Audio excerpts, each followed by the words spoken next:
Hello and welcome to season 4 of British History, Royals, Rebels, and Romantics.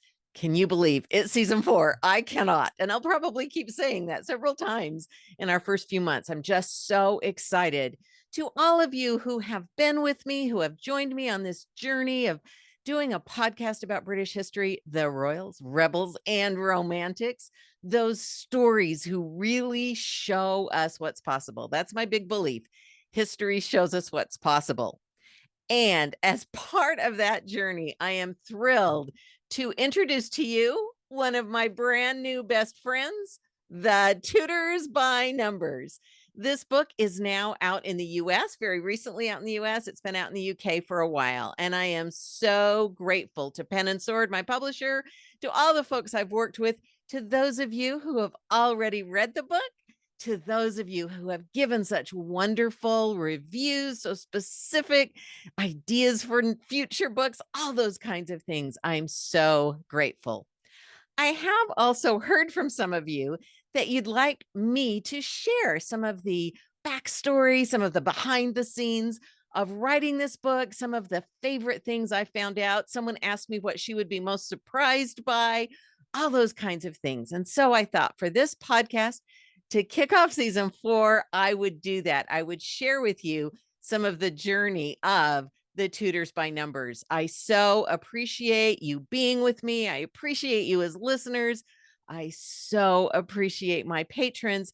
So I wanted to share with you some of the behind the scenes of the Tudors by Numbers, sensational statistics of an infamous dynasty.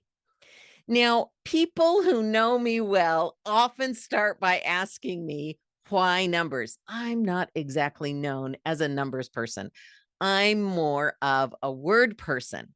And so I have to say, the numbers kind of start with Henry VIII. You know, I've been speaking about Henry VIII and writing about and thinking about and studying Henry VIII for a whole lot of years. He is such a fascinating person, such an individual, such an almost caricature.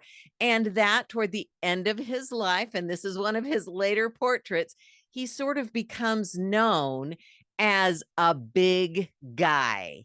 Yes, he's married more than any monarch in history, but his size seems to be really fascinating for us. And so, yes, we are really intrigued by his size. And so I'll get questions like, how big was Henry VIII? How much did he weigh? I heard he weighed almost 400 pounds. Is that true?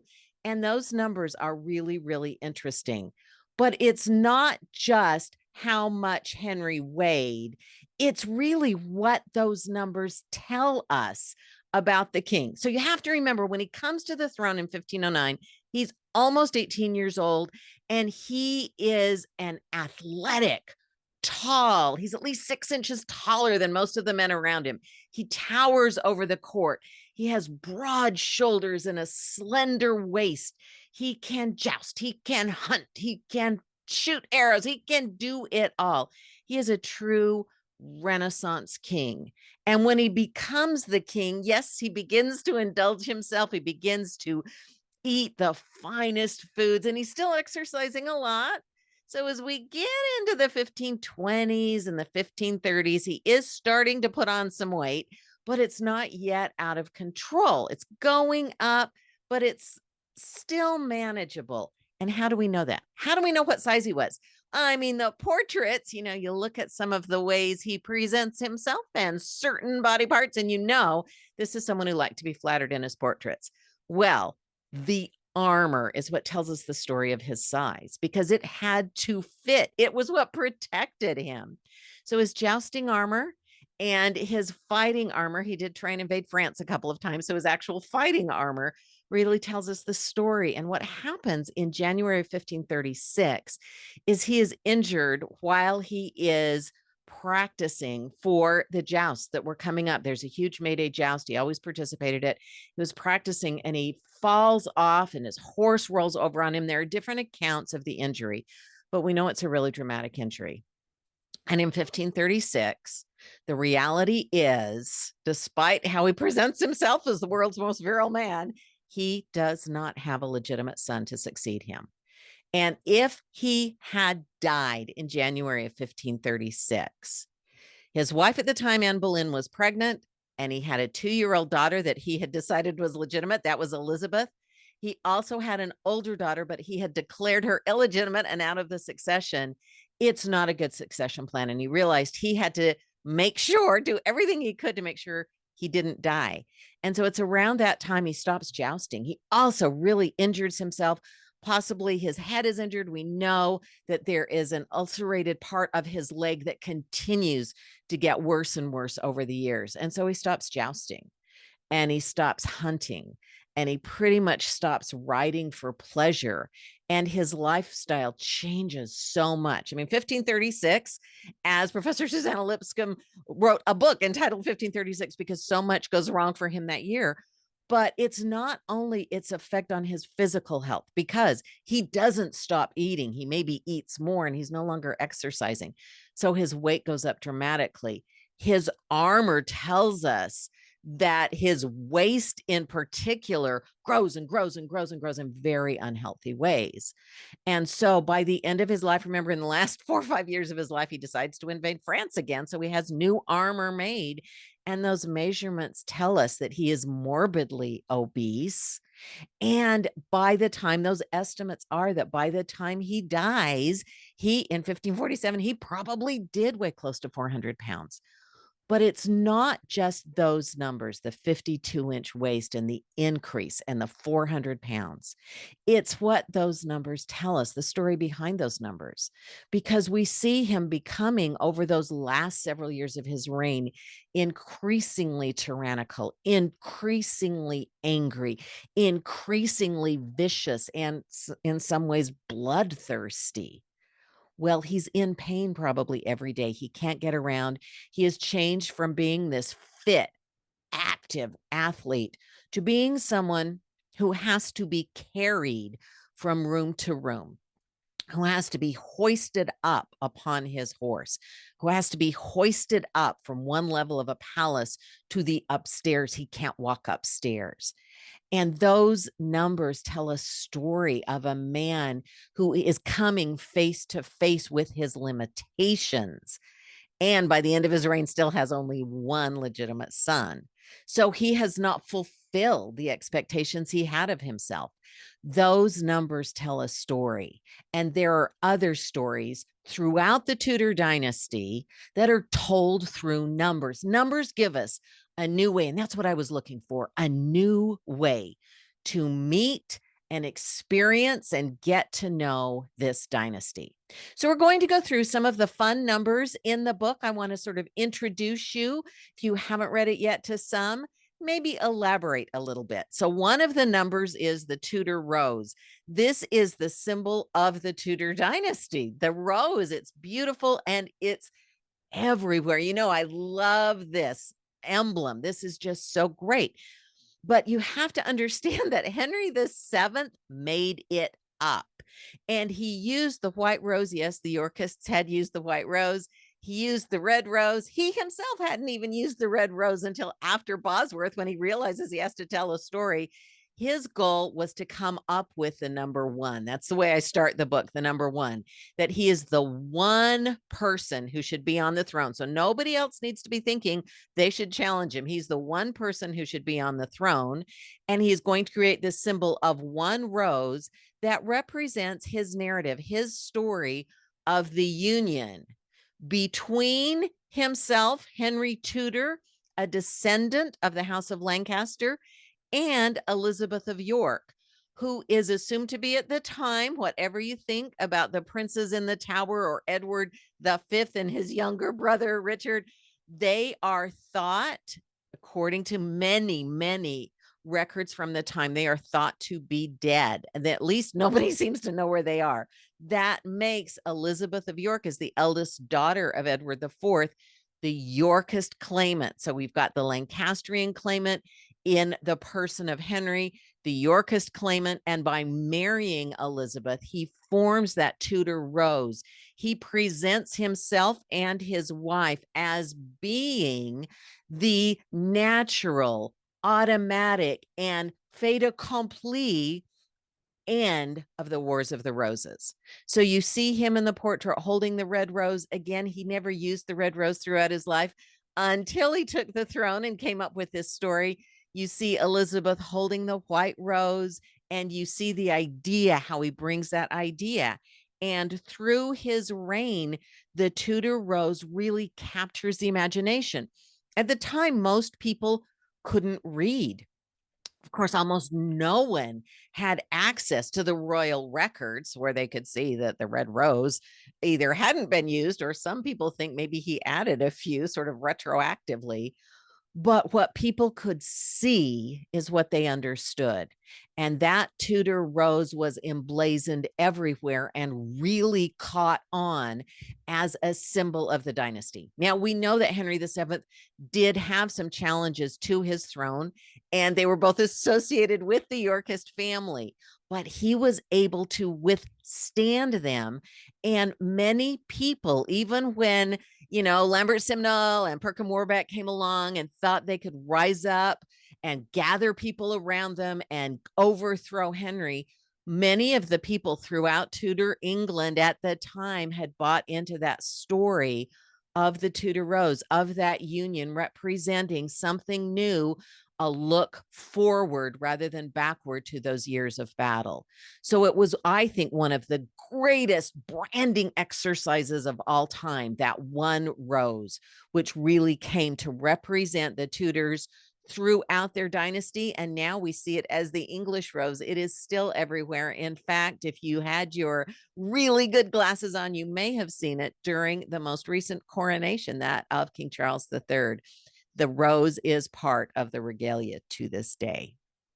The number two, of course, actually, if you go all the way back to the first episode of Royals, Rebels, and Romantics, besides the one where I introduced myself, it is this idea of these two crowned regnant queens. This is what really kick-started my research and my determination to tell this story by numbers, because I'd never really realized so dramatically that if you put these two half-sisters together, Mary the First and Elizabeth the First, you put those two reigns together, they represent the last 50 years of the Tudor dynasty. We might associate it with Henry VIII, but the final 50 years of the dynasty, the monarchs that take the dynasty into the next century, are the women. No matter how hard Henry VIII worked, and he worked to keep his daughters from taking the throne, they took the throne.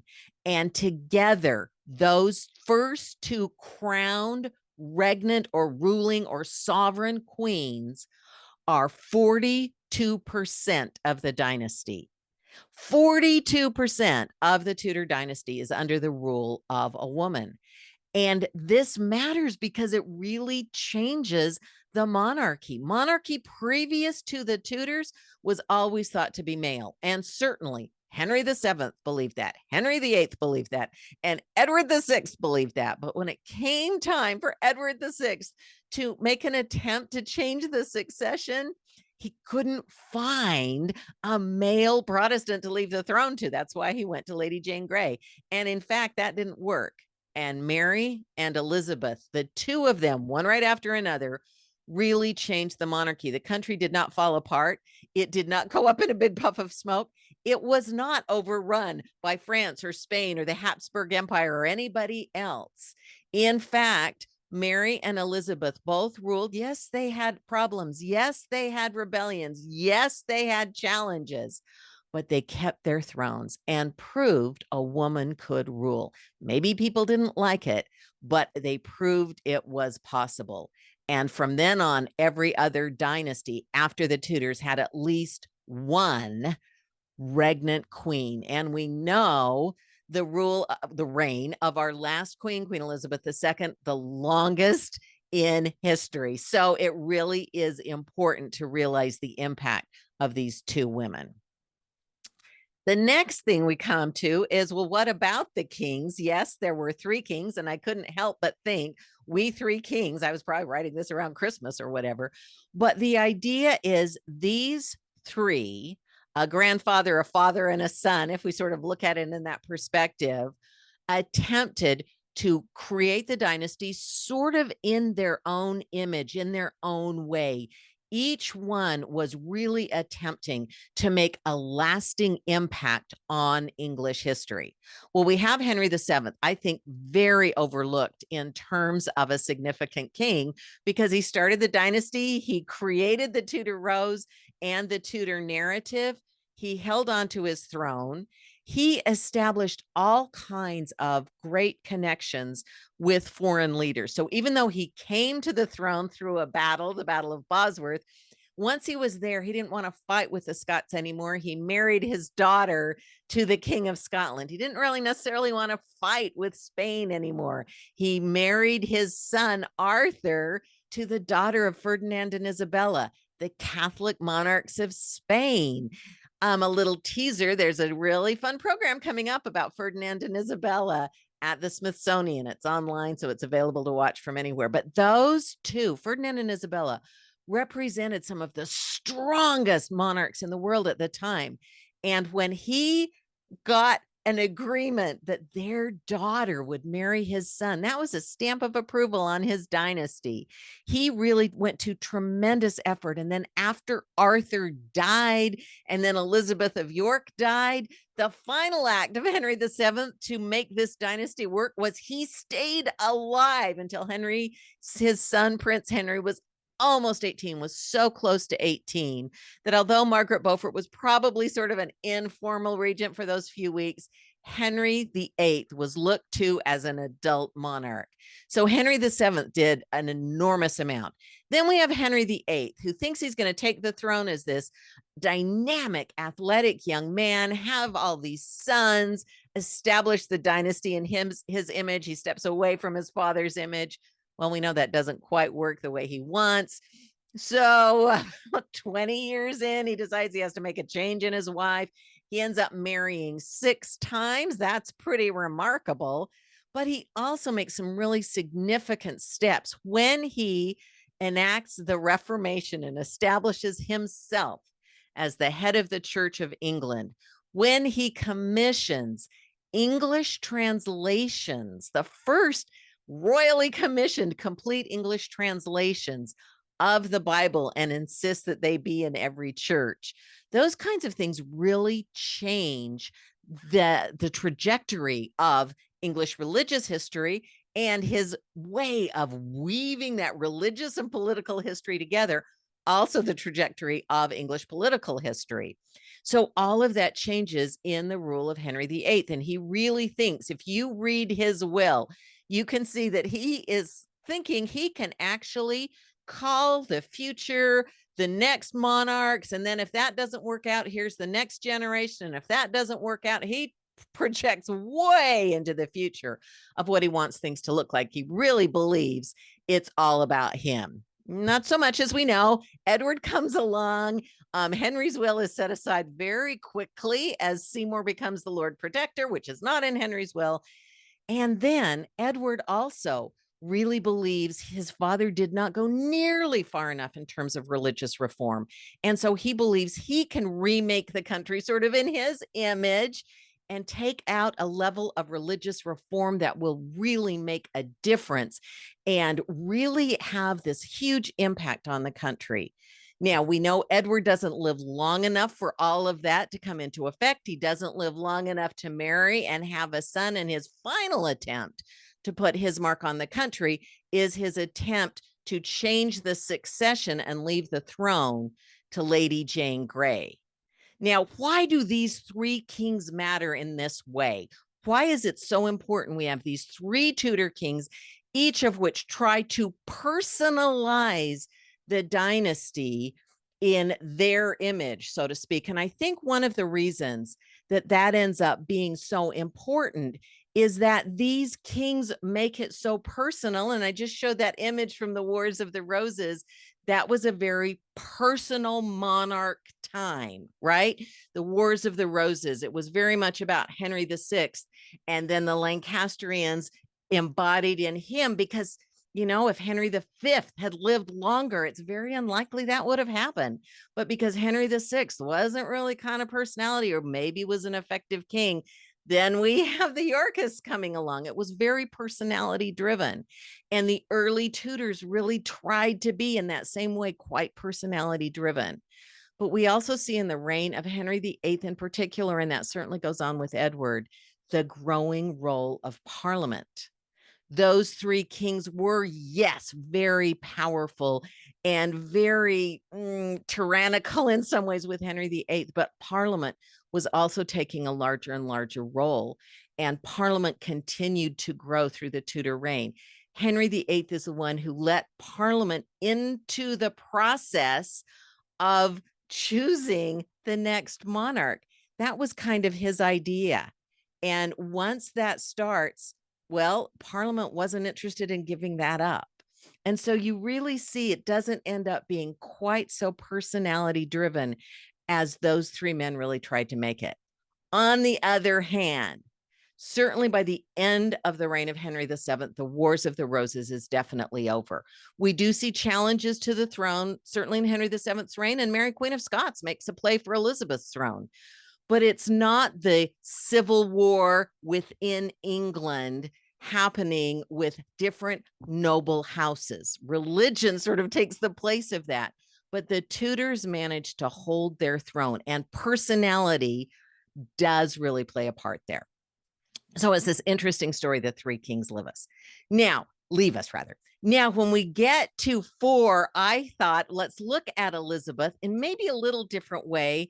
Let's look at the longest ruling Tudor monarch. Some say the greatest Tudor monarch. And I wanted to look at 4 cornerstones of her reign and really some of the ways she makes her reign last. She was the least likely of Henry VIII's children to take the throne. She had more strikes against her.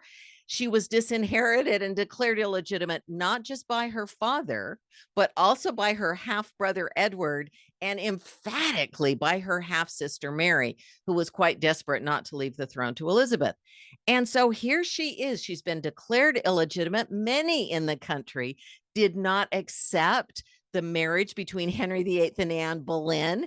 And so she really had a lot against her. And yet, despite being called no good woman or a woman of no good standing and all those things, and despite the country not being very powerful, not being a major player when Elizabeth took the throne, she is able to hold the throne, to rule for a long time. She's not perfect, but she keeps her throne and she rules in her own way. And so the things I think are her cornerstones are, first of all, she chooses exceptionally well when she is picking counselors. She chooses William Cecil, and right from the start, she charges him with telling her what she needs to know, not just what she wants to know. She isn't always happy when he does that, and there are some issues when he does that, and yet he manages to negotiate and navigate that relationship. The two of them are a partnership until he dies. She's begging him not to retire the older and sicker he gets. But what he does is he ensures his succession by preparing his son, Robert, to then take over. So there is a Cecil at her side for her entire reign. She chooses exceptionally valuable, good, forthright counselors. And there are times she actually takes their advice. Sometimes she fights them on it, but there are times she takes it. The other thing, and you see a version of that here, is she goes on progresses nearly every summer. Now, we'll talk a little bit more about progresses later, but she gets herself out and she wants to be seen by her people. That is part of her determination to constantly cultivate a relationship with her people. She knows the power of the people. She and Mary both experience that when Lady Jane Grey attempts to be on the throne, and Mary's popular support enables her to take the throne. Elizabeth is determined not to let that go. And so she spends her reign cultivating a relationship with her people. The third thing is her famous statement, "I will have but one mistress here and no master." She is determined not to be limited through marriage. Now, some people think she wanted to get married. She would have gotten married. She came close to getting married, certainly, Others think that she probably was never really interested in getting married and used the idea of marriage in those negotiations as a tactic. We might never know. I sort of lean toward that side. I think she was always pretty determined to be on her own. By keeping the top job for herself, she ensures that even though she is surrounded by ministers and they are men and they are making decisions and bringing her ideas and things to do, she keeps that role for herself, and she does not have to give up any of her power or authority to a husband. And that's really important to her. And finally, she keeps her throne when Mary, Queen of Scots, and Catholic England and Catholic Europe are all quite determined to get her off the throne. She is able to maintain her throne. She, in fact, and the reason this matters is she establishes a new way of ruling. She picks up on what Mary has done. She uses some of the things that worked for Mary. She understands what didn't work for Mary. And by having the longest reign, by taking the dynasty into the next century, and by maintaining her popularity, Elizabeth really does come up as a single monarch. She is the only monarch to rule as an adult and never marry. That's unique. She's ruled as a single woman. That's new. It's not a perfect reign. It's certainly complicated, but she keeps her throne and keeps her council, and it is a new way of ruling. Now, here's one of my favorite questions. How many Tudor monarchs? Well, of course, there are the 5, but wait a minute. What about Lady Jane Grey? Was she Queen Jane? Was she a monarch or not? That question is really important. Some people dismiss her. Oh, no, it was only such a short reign. I personally think it's 13 days, not 9. I think that proclamation says she became queen when Edward died, even though the proclamation was 4 days later. But some people say, no, she became queen that day. So it's a 9-day reign. Whatever it is, was she a queen? What makes a monarch? Was it the proclamation? Well, no, she wasn't crowned. Well, we have other monarchs who weren't crowned who are recognized still as having been the monarch. So was Jane a queen or not? That ongoing debate really demonstrates some important things about the Tudors. What makes a monarch? Is it just the crown? Does that mean that Mary and Elizabeth would not have been monarchs if they were not crowned? What about Henry VIII and Henry VII? When did they become the monarch? Same with Edward. Do they become the monarch when the previous monarch dies, when they are proclaimed, when they are crowned? All these questions come up. And Mary had to take the throne from Lady Jane Grey. Most of Europe recognized Jane as queen. She was established in the Tower, not in the dungeons, not in the scary part, but in the royal apartments. That's where the real power center was in London in those days. And she held the Tower. She held all of the weapons. She held the council. She was established. And even Mary's great supporter, Charles V, the Holy Roman Emperor, was instructing his agents in England to make overtures to Queen Jane to make sure they were on her good side so that they could protect Mary, not put Mary on the throne, but make sure that Mary was not thrown into a dungeon or executed or anything else. Their concern was keeping Mary safe, not getting the crown for Mary. So they didn't think that Mary was automatically the monarch. They thought Jane was the monarch. So what was the difference? How did the Tudor people rise up in helping Mary take the throne? Was there more power in the populace, in the notion of being the popular choice? So the question of the monarchy and what makes a monarch reverberates. This is still lasting from the Wars of the Roses. So Mary successfully takes the throne. But if you are Jane Grey or her supporters, you might wonder, how did that happen? And it's a really interesting story. It's one of those things that we sometimes look over fairly quickly in the Tudor story, but it really is a burning question about where the power lies, where it comes from, and how do you really become the monarch? Another just point to remember, if you consider Jane a queen, that means 50%, 3 out of 6 of the Tudor monarchs are women. If you don't, it's still 40%, 2 out of 5. So again, this representation of female rule, always important. And speaking of women, we come to the 6 wives, okay? These are women we know, right? We know the stories. We know there are so many of them. We know they all have these great ideas. And yet, do we really? I mean, we know some of the popular version. We know that little divorce beheaded died, divorce beheaded survived, but it goes so far beyond that. Do we realize that Catherine of Aragon is the first woman to be an ambassador from Spain in England during that period of time after Arthur died, before she marries Henry? She was actually the ambassador. Do we know that?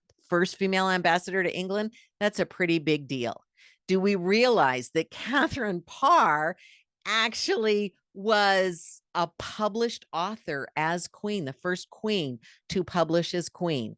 There are all these stories behind all of these women, and they are all really fascinating and wonderful. And I could not resist sharing a couple of my photos, because sort of the dynamic bursting upon the stage, literally, of Six the Musical in London and then in New York. And this is so exciting for me because I was in New York in February, and it was the early opening of Six, which of course was very soon shuttered by COVID, but I was able to see it in 2020. It was so exciting. And that idea really rejuvenated new ways of looking at these 6 women. Now, of course, it's fictional, but there are so many factual details that are woven into this, that all these different stories really take a new vibrance in this musical. I think particularly Anna of Cleves really takes on a wonderful story here. We really get to see some of her personality, perhaps, in this musical. But the other thing I think is really important to remember, so the little pie chart with many colors represents the length of marriage in months of each of the wives. Well, we know sort of in our minds, yeah, Catherine of Aragon is that she was married to him the longest. But if you look at that pie chart and imagine in the very colorful one, Catherine of Aragon is that blue. And Anne Boleyn and Catherine Parr, interestingly, are the purple and the pink. Anne Boleyn's marriage and Catherine Parr's marriage are about the same length. Catherine Howard and Jane Seymour's marriages are about the same length. This is only about length. And that little bright green sliver is the length of the marriage to Anna of Cleves. All right. So that's just looking at the length. But look at that other pie chart where you have the blue and the gray. If you consider that Anne Boleyn and Catherine of Aragon overlap quite a bit, and that in fact, that pink little sliver, those 3 years of her marriage, is only a portion, and it's a small portion of Anne Boleyn's relationship. Anne Boleyn and Catherine of Aragon, their relationship with Henry VIII from the start of his reign until Anne's execution in 1536, that's 70%. Those 2 women are 70%. The first 70% of Henry's reign. And then the other 4, including 2 longish periods of bachelorhood after the death of Jane Seymour and after the execution of Catherine Howard, all of that is in the other 30%. So the impact of Catherine of Aragon and Anne Boleyn, all the wives are important, all their stories should be told. But if we think about their impact on the king and on the country, that combined 70% of Catherine of Aragon and Anne Boleyn is really an interesting way to think about that. Now, there were 7 total coronations. So if we're thinking about what makes a monarch, if it's the coronation, there were 7 coronations in the Tudors, right?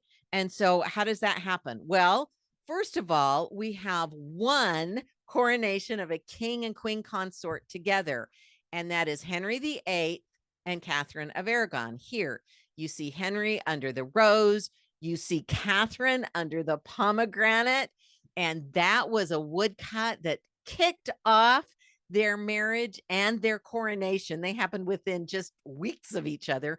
He quickly married her and then he had them crowned together. Well, we know that Henry moved on from that first marriage, but interestingly and sort of ironically, he's the only monarch to be crowned alongside a spouse. And then he went on to marry the most other spouses. Henry VII was crowned alone. It was very important for him to claim the throne. That one, he was the one monarch. He might want Elizabeth of York's supporters and to incorporate her claim to the throne. And that marriage does turn out to be a really good marriage down the road. But initially, he was crowned alone and he wanted that. Of course, Edward was not married at all, but certainly his coronation, he was crowned alone. Mary was married later. She was crowned alone. And of course, Elizabeth was crowned alone. Now, two of all the consorts, two consorts were crowned. And I think this is important because it was Elizabeth of York. She was crowned after her son Arthur was born, and the Yorkist supporters of Henry VII were getting a little restless because she hadn't been crowned yet. So Elizabeth of York was crowned in a very elaborate ceremony. It's important to remember Henry VII, we might think of him as a miser and money grasping. And toward the end of his reign, he was very concerned about money. But early in his reign, he spent lavishly.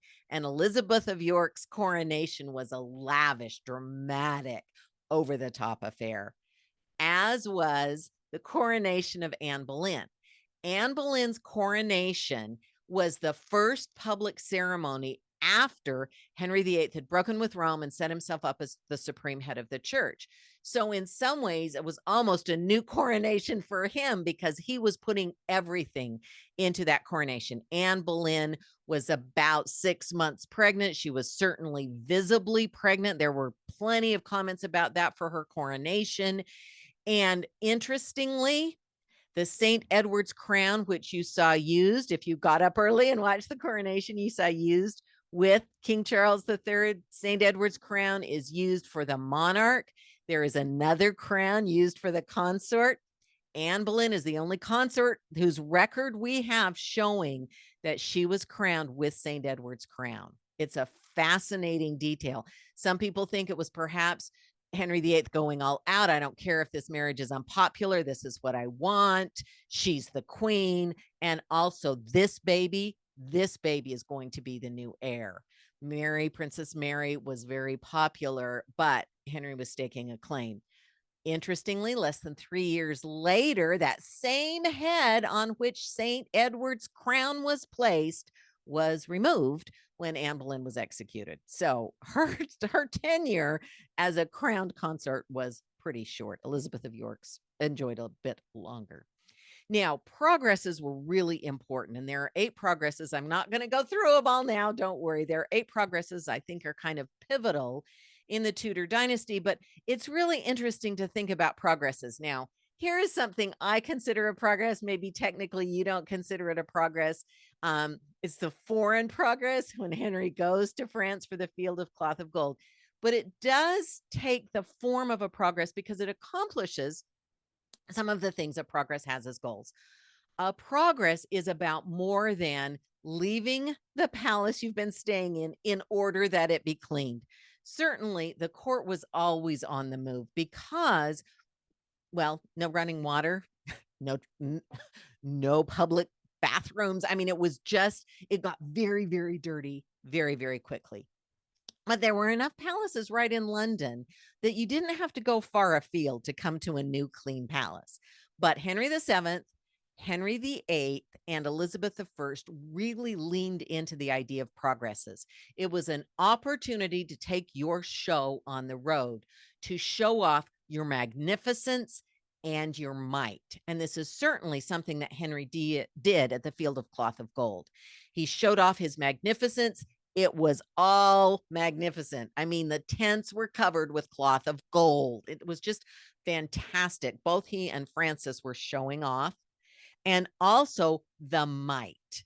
He didn't, I mean, this was a celebration of peace, the Field of Cloth of Gold. It was a little bit different. They were showing the mighty monarchs that could choose peace. It was a new way of looking at being chivalric and demonstrating honor. It didn't just happen in war, it could happen in peace. Might could be demonstrated in peaceful ways. Now, that wasn't always the case with a progress, because sometimes in a progress, you bulked up the army, and Henry VII and Henry VIII both went into northern England where there were problems and bulked up their armies when they did so. So sometimes royal progresses were about might. In the case of Elizabeth, and we've seen this before, it was really all about magnificence.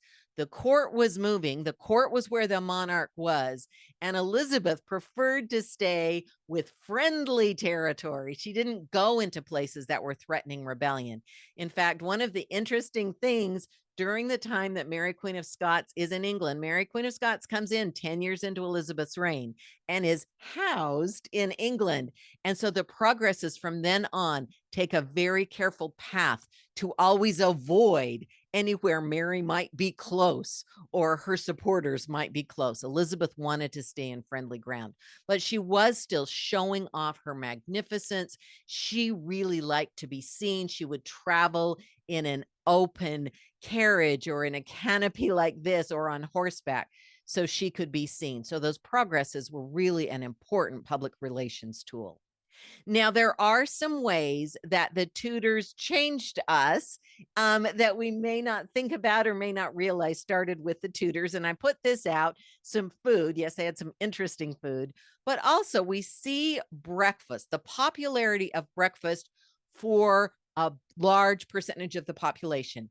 Initially, early on in the Tudor dynasty, that idea of eating early in the morning was something that was done by those doing manual labor, the workers. If you were going to be in the field all day, you had to eat something before you went out. But the nobility would tend to just lounge about in the morning or maybe go riding or something else. And so they would have their dinner around 10 or 11 o'clock in the morning. And that was when they would eat. They wouldn't eat first thing. Well, as times changed, the popularity of breakfast, which pushed back dinner a little bit, and then supper, that final meal, which became a more elaborate thing through the reign too. So 3 meals a day, the notion of breakfast really did gain popularity during the Tudor reign. There were some other things that happened during this time that are important. And one of them, we see the early modern era, which we call this time period, and the beginnings of modern science, beginnings of modern exploration with longitude and latitude, the beginnings of modern commerce with the Royal Exchange, which was a gathering place, an indoor gathering place, a central location in London for commerce. London is becoming one of the premier cities in the world. The population is growing. The fact that people can get to it on the water as a port city makes it ideal for foreign commerce. And so the emergence of the Royal Exchange as this central location really puts England on the worldwide financial map. Now, we also know that at the Royal Exchange, it was such a gathering place. There are records of spies hanging out there. So with Mary Queen of Scots in the country, and we have some spies from Spain and spies from the Pope, and they're often identified as having been at the Royal Exchange. But this idea of these gathering places, we also have public theaters, purpose-built theaters, not buildings that were used sometimes for theaters and sometimes for bear baiting, but purpose-built theaters coming during Elizabeth's reign. And so things really begin to change in ways that we see still today, and a focus on portraits. So the notion of the Church of England and the tamping down of idolatry and all of the portraits that had really idolized the Holy Family, we see in the Tudors as we move from Henry VIII into Edward, not as much Mary, and then into Elizabeth, although Mary certainly had some portraits painted of herself.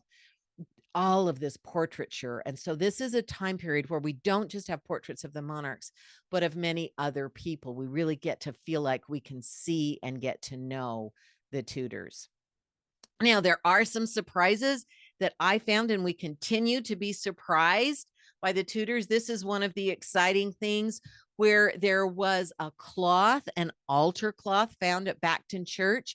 And it turns out that this was something that they have dated to the time of Elizabeth I and think it might very well have been the undergarment that she's wearing under that cloak with the eyes and the ears. There's a very delicately and beautifully embroidered garment she's wearing, and they think this might have been that gown that might have been given to the church in Bacton in honor of Blanche Parry, one of her favorite ladies in waiting and the chief lady of the bedchamber, and she was from Bacton, so those associations mean that that might very well have been that gown. And we know that clothing was so expensive that a gift like that would have been really cherished and then made into an altar cloth and framed. That made a lot of sense. We've also had some discoveries, like recently an old bird, a wooden bird was discovered, and when it was cleaned up, there were the flecks of gold and paint, and they believe now that that was in fact Anne Boleyn's crowned falcon that very likely was at Hampton Court Palace, either lost or maybe taken by someone who was her supporter and kept safe. We know from some of the work that's been done recently that the Book of Hours of Anne Boleyn and Catherine of Aragon, and in fact, Thomas Cromwell, there are some connections among those books that we have found. New research is going on about the Tudors all the time.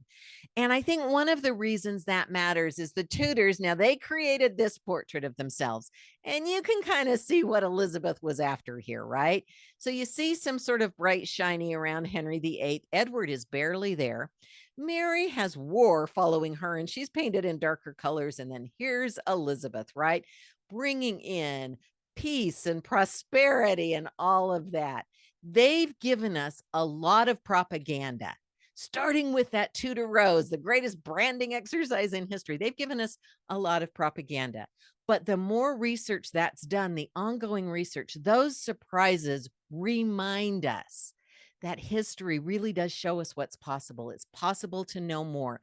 It's possible to rediscover. One of the most exciting things about history is that we continue to learn from it and about it. And that's one of the reasons it's so important to continue to make history and the study of history and the sharing of these stories such a priority. So again, that is a quick run through of the Tudors by numbers. Thank you, those of you who've already purchased, read, reviewed, and shared with me your ideas. I would love to hear from the rest of you. I also want to mention that we will have some exciting information about some contests to earn or receive or win a signed copy of the book. We're going to have that for listeners. Also, some special deals for my wonderful, beloved patrons. There's so much going on. There's so much to look for in season 4. Thank you so much for joining me and helping me as we all shake up history together. Thank you.